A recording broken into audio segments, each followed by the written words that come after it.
Welcome back. Elon Musk. We've been saying that name so often here in Washington for months. He said this week he's pulling back from politics, at least from a financial perspective. Listen. In terms of political spending, I'm going to do a lot less in the future. And why is that? I think I've done enough. That doesn't mean that Musk will not be, or still isn't, a visible presence in politics. After those comments, the tech billionaire made appearances in the Oval Office this week, and not once but twice on Capitol Hill. I want to bring in Tina Nguyen.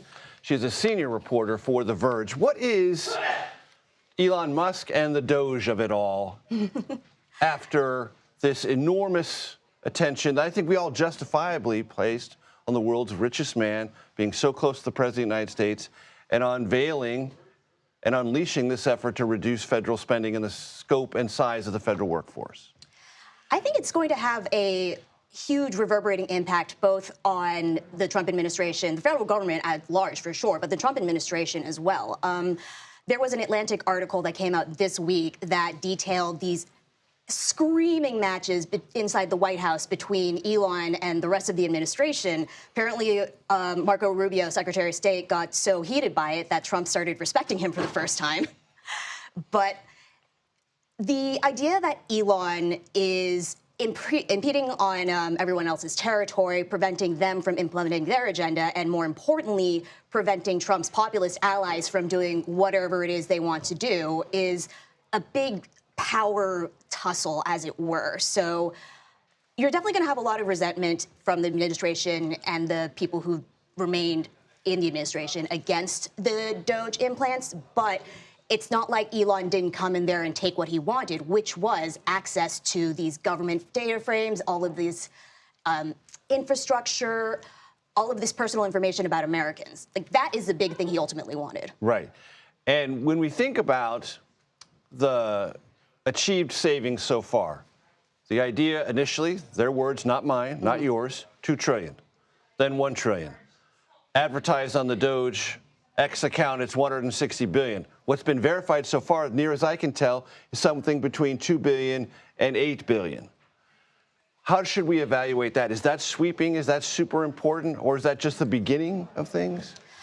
I think the numbers are not quite important yet. Okay. It's only been, 130 days? Right. That's the legal limit that Elon could be working as a special government employee. Right.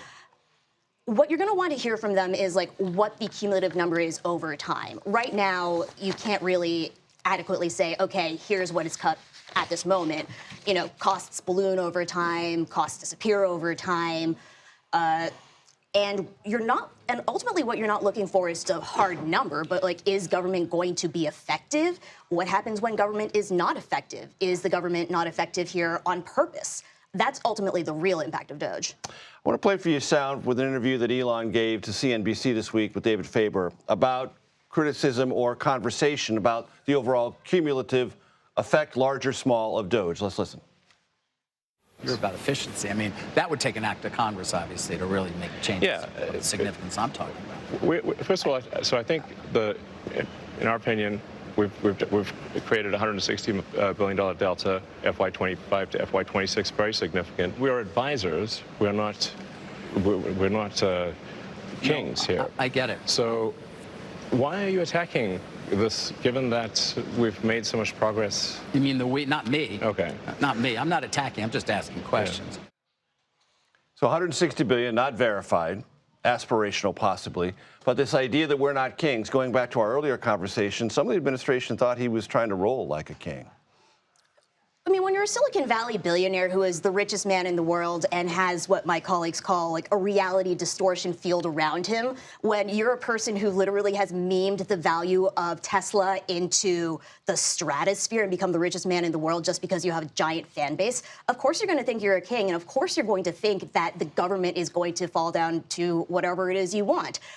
Unfortunately, or fortunately, depending how you see it, the federal government is this big, lumbering, slow, difficult-to-change entity. And that's what happens when you have the move bats and break things mentality crush up against a federal government that's been built like this for 100 years.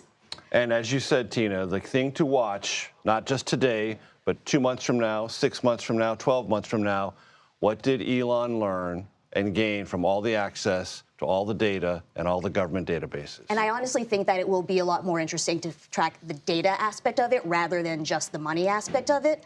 I recently reported for The Verge that the Librarian of Congress and the head of the U.S. Copyright Offices, when they were removed, it was actually a move from the tech right. My sources believe it was Elon Musk and the crypto/AI czar David Sachs.